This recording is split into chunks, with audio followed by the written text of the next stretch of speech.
now. Are you afraid of ghosts?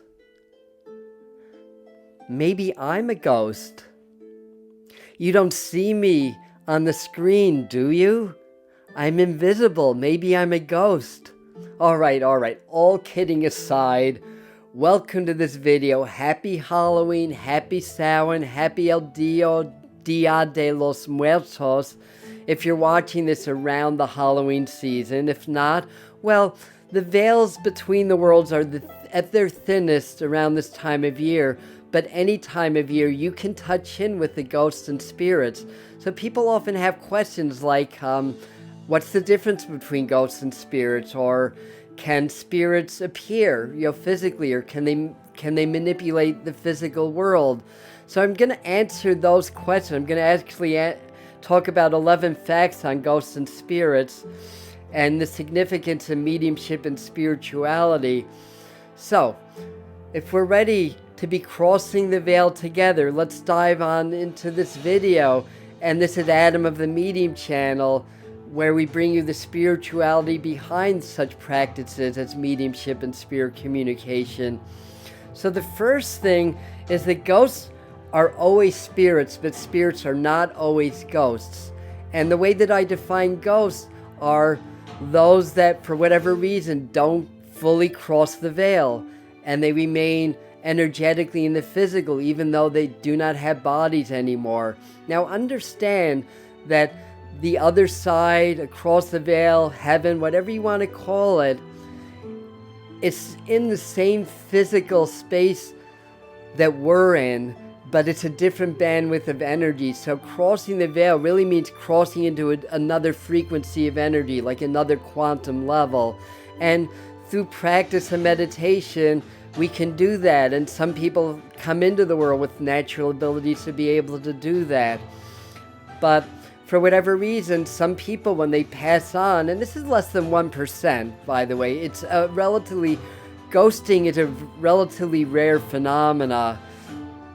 But every now and then, somebody, either they die very tragically or suddenly and don't realize they're dead, or they're afraid.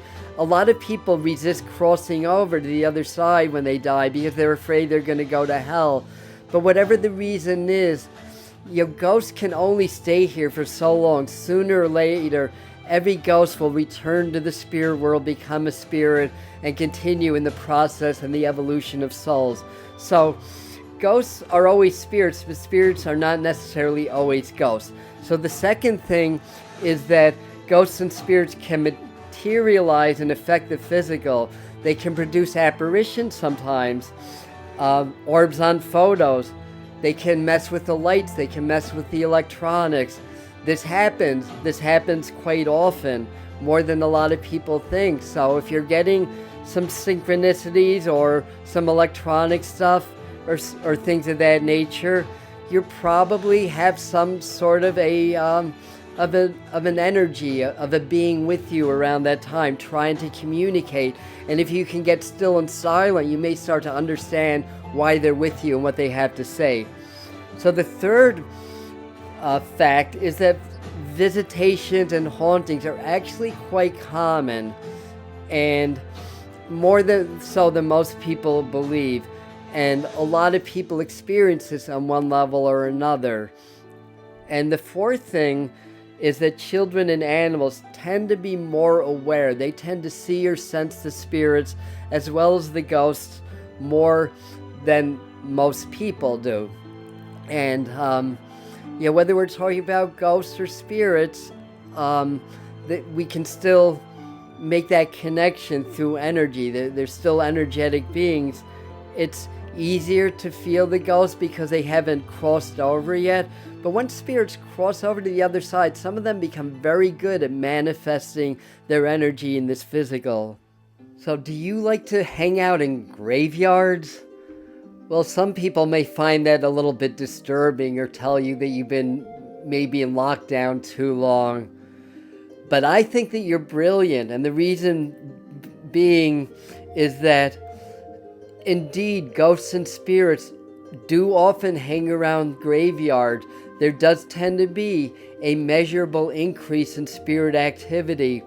And the reason for that is that as the body decomposes, it releases energy, and the spirits can use that energy to manifest more in the physical. So that's the reason why you may have a tendency to feel them more when you're hanging around graveyards, and why some people feel comfortable there.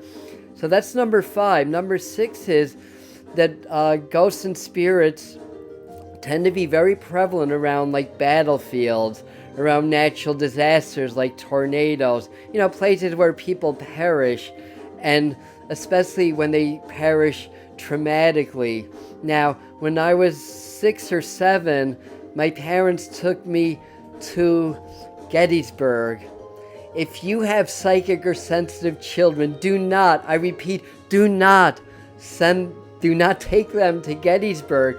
I had a very miserable time, but I made friends with this soldier named Robert that was sitting on a rock, and it's a whole long story, but I was telling my father that came and grabbed my arm, like, who are you talking to? I said, Robert, he's sitting right there, and he's in a military uniform with a beard, and then later on, or when I forgot the details of the story, but one of the workers there kind of giggled and said, oh, I see your boy has seen one of our ghosts. So, they know. And the thing is, when people pass very traumatically, they're less likely to cross over. Now, mind you, at least 99% of all spirits follow the natural progression of souls.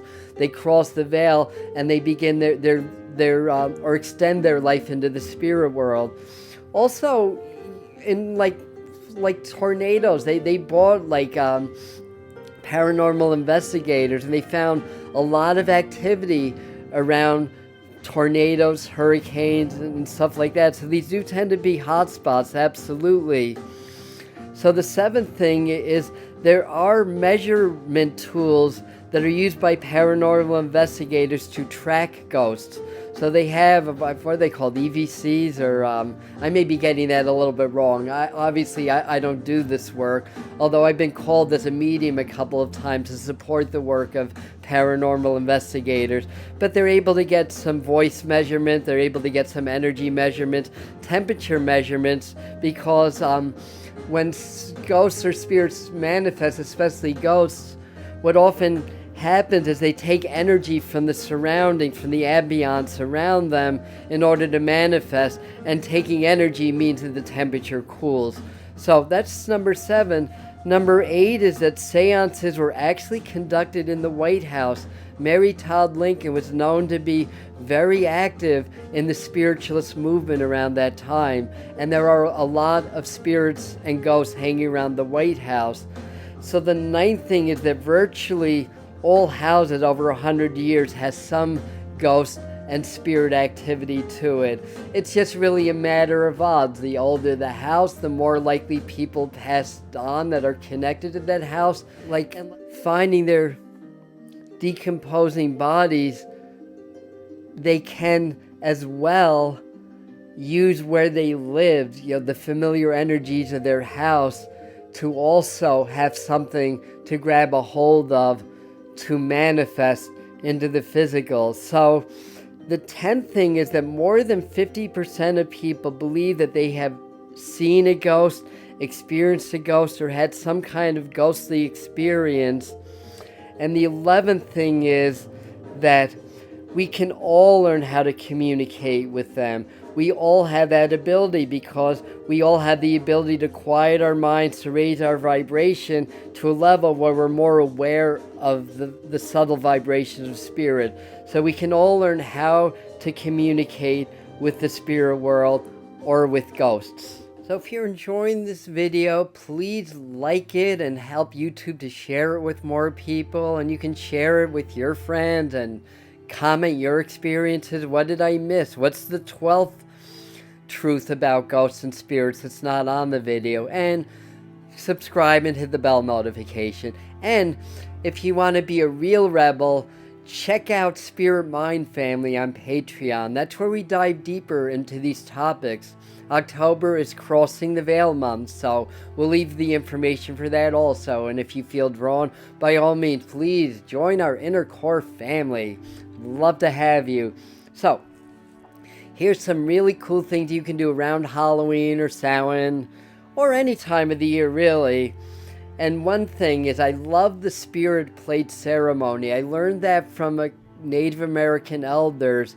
And what you do is, on your Halloween dinner or your Thanksgiving or any holiday or any gathering, you just set a plate for the spirit and you put a little bit of the food that you're eating, just a teaspoon, on that plate. You have an empty space, you have nobody sitting there, and then you have every dish on that plate. You say some prayers, honor the spirits, or any particular spirits you want to make the connection with. And then when you're done with the meal, you go out to your favorite tree or outside and say a little prayer and an offering. Say, thank you for joining us. This is for you. And then the next morning, see if the food's still there. I had a friend visiting, and we did the ceremony, and the next morning it was gone, and she was like, oh my God, it worked. The spirits took the food. And I was like, well, I think the bear got the food, but it's still the spirit, maybe manifesting as the bear. So that's one. Another one is light candles. You can write their name or put their picture under a candle. Fire is a very kinetic and connective element. So if you do that, and you can do your own little personal ceremony, that could be a way to strengthen your connection. Just light a candle. You can have maybe, their offerings helps also, whether you do that with or without a candle. Having their favorite food as an offering, that can help to attract them. It really comes down to intention and your willingness to open your heart and mind and allow them to come through and connect. Sometimes it takes a little practice, but it's the thought that counts. They see what's going on here, even if we don't always know what's going on there. They understand your intention, and they will try their best to come through and to give you comfort, to give you messages, to give you some healing and all that stuff. You can use divination tools to connect with the other side. Ouija boards are very popular, or the modernized version of that, which is the psychic circle. So you can use that. Always bless, always do a cleansing and bless, and set the intention, no negative or lower astral beings allowed. Only higher level spirits and ghosts can come through. So it's always a good idea to do your shieldings and to do your work like that as you work with such divination tools. You can also use cards or pendulums as well, like that. And you can also participate in a formal ceremony, like a Samhain ceremony or a Native American or a Mexican ceremony to honor the dead. That's a wonderful way to connect with them.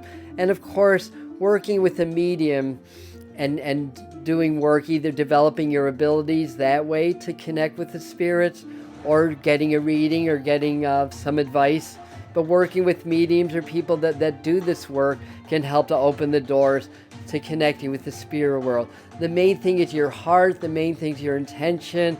Don't fear. Understand that you're the physical one. They're coming into your world, not the other way around. So you have the power to shield from anything negative and lower, and you have the power to tell them to leave if you don't especially want their company any longer. So anyhow, that is what I have for you in this video. Thank you for joining us. And we're going to leave a couple of end screens for you. One's a video that's going to help you to connect with them and to get more signs and understand how to do this with more technique work. And then we have a little playlist for you about Samhain, Halloween, and this time of year. So thank you. I love you, and I'll see you at the next video.